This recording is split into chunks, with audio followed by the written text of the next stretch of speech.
Well, there's big news. Alors déjà, pour commencer, ça c'est pas un studio télé, ça c'est une entreprise.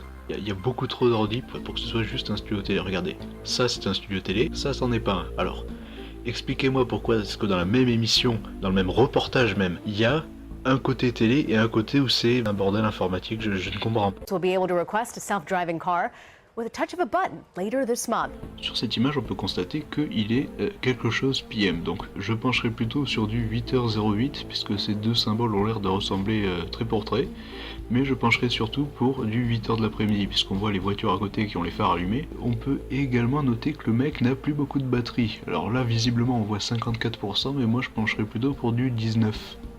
Ouais, en fait ça ressemble à rien, c'est complètement illisible et c'est normal parce que la télé s'en bat royalement les couilles de qu'est-ce que c'est comme détail sur cette photo.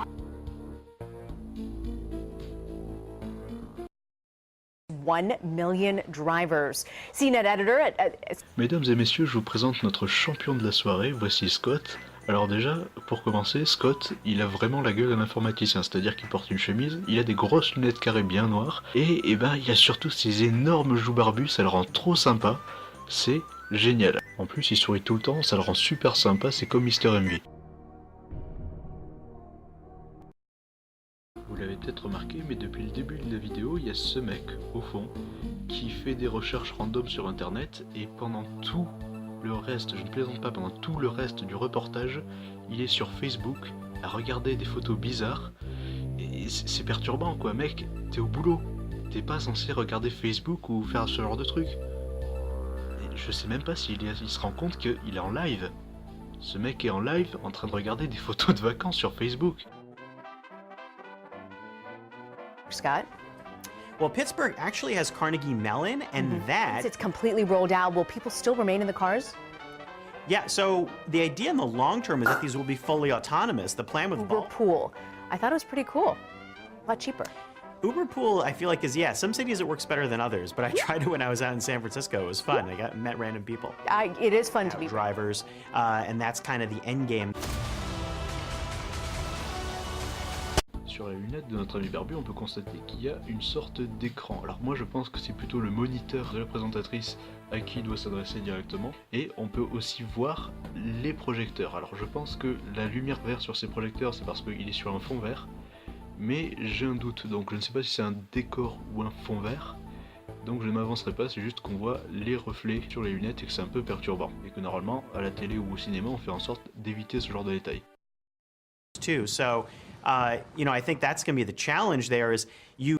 Excusez-moi encore d'interrompre, mais qu'est-ce que c'est que ce parcours? C'est-à-dire que d'après mes vagues connaissances de auto-école, ce feu-là il doit être dans l'autre sens, celui-là aussi d'ailleurs. Ce feu-là il n'a pas de raison d'exister. Celui-là il doit être au bout de la route, et là il y a 2 fois trop de signalisation. Donc je sais pas, pour un terrain d'entraînement c'est un peu la merde. Je veux dire, moi je passerai pas mon permis là-dessus. Fun fact intéressant, le premier commentaire en dessous de la vidéo parle de mort. Alors au niveau crédibilité de la voiture autonome ça la fout là, même s'il y a 2 ans d'écart. Donc on va pas commencer à chipoter là-dessus, mais c'est vrai que en dessous de la vidéo quand tu vois ça, c'est pas forcément rassurant. D'ailleurs le journal Fortune qui avait fait l'éloge du taxi autonome est maintenant en train de faire l'exact opposé. Mais quelle ironie à peine sentie.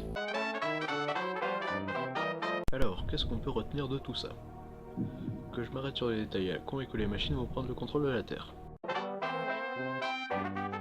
Plus sérieusement, je pense que les voitures autonomes c'est un pas en avant en ce qui concerne l'intelligence artificielle et la technologie, mais par contre en ce qui concerne les moyens humains c'est clairement moins bien puisque d'après le reportage, on dit qu'il va y avoir plus d'1 million de chauffeurs Uber qui vont se retrouver sans emploi. Alors évidemment, il y a le pour et le contre.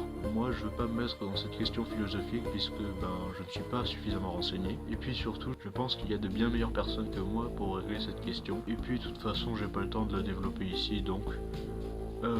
voilà. Abonne-toi, mets la cloche.